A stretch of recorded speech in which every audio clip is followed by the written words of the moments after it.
I want to bring on the chess grandmaster, and he's also the chess correspondent for the Times. This is Ray Keene. Hello, Ray. Hi. Hi, thanks for hanging on the line here.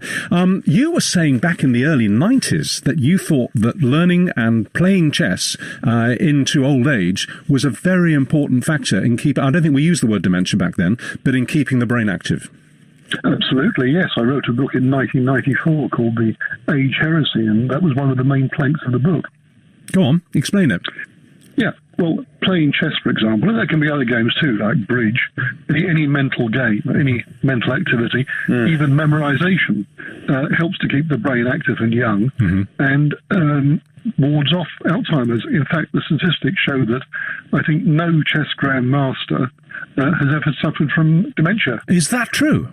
That's extraordinary. So. That's an extraordinary. Yeah. That's an extraordinary fact. Yeah. No, I've never come across a chess grandmaster who got dementia.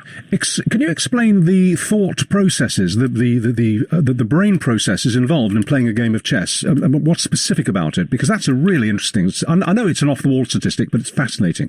I know it's anecdotal, but it's interesting. How is the brain being used when you play chess? Well, first of all, it's quite a social game because you can't play chess in isolation. Usually you're playing it with other people in a tournament or in a club. You can play online as well, but usually it's with other people. And you have to calculate in abstract fashion quite a long way ahead. Otherwise, what you do is completely useless.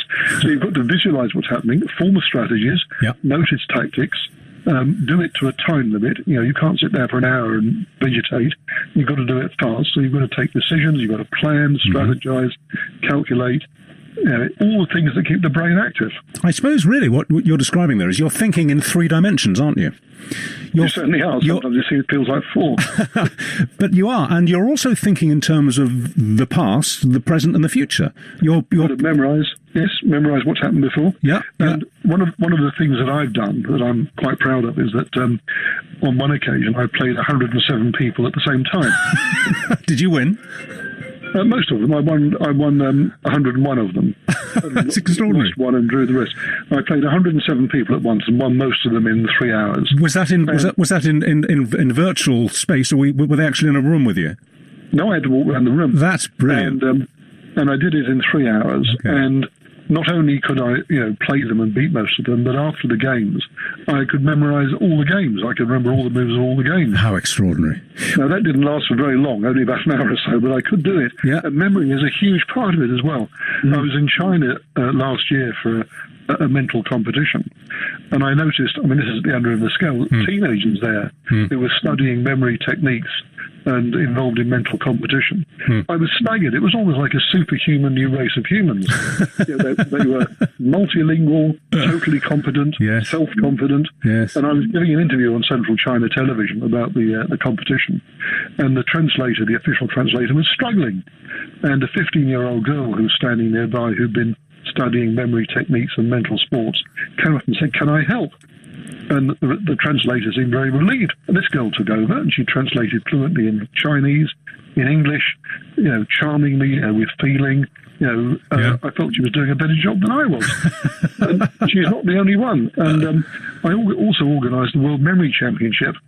And last year in China, the World Memory Championship was won by an 18-year-old girl from Mongolia, beating all the men, all the adults, broke lots of records. And it's incredibly clear to me that studying mental techniques, improving your brain, playing chess, learning memory techniques, all of this actually helps to create a superior brand of human being. Well, you make an unanswerable case, I have to say. Kerry, listening to that, I have to ask... He does everything, doesn't he, Richard? Absolutely. We talked about it. If you think about what he's done, he's walked between, he's played a number of people. Yeah. So number 1, he's interacting. Number 2, he's doing something physical. Number 3, he's retrieving memory and also using his cognitive. So his synapses are firing everywhere as he's planning his next move. So he's actually doing both the physical, the social, and the cognitive all at the same time. So we expect you around till at least 105. And wasn't that a fascinating statistic? And again, anecdotal, but he's speaking the truth. He's been a grandmaster for years. He's been and he's never known a serious chess player, a grandmaster, develop any form of dementia, Alzheimer's I'm or the not rest. surprised at all, are you? Yeah. Well, You're going to be broadcasting till you're about 90, aren't you, Richard? Well, I was going to ask. I was going to ask you. Do you think you'll retire? I'm 77. I'm working full time. You're 77 now, are you? I'm 77. I work at the University of Manchester. I had two or three charities. My professional association, the HR profession, CIPD, I'm president of that. I do a lot of stuff. Gary, you do not, I mean, I don't know how you gauge how old someone sounds, but we all know what we mean by that. You don't sound 77 at all. You sound in your 40s or 50s. I don't feel anywhere near that kind of age at all. Well, but I'm keeping cognitively active. My father did as well, and he died at 93. Well, that's a great sign. Genetics as well. Yeah. Well, listen, Kerry, it's wonderful to talk to you. Well, I guess we'll do this interview again in about 10 years then. 10 years from now. He's gone. The line's gone. Never mind. That was Kerry Cooper, Professor Kerry Cooper. And before that, we were talking to the Grand Chess Master, or the Chess Grandmaster and correspondent for the Times on chess, Ray Keene.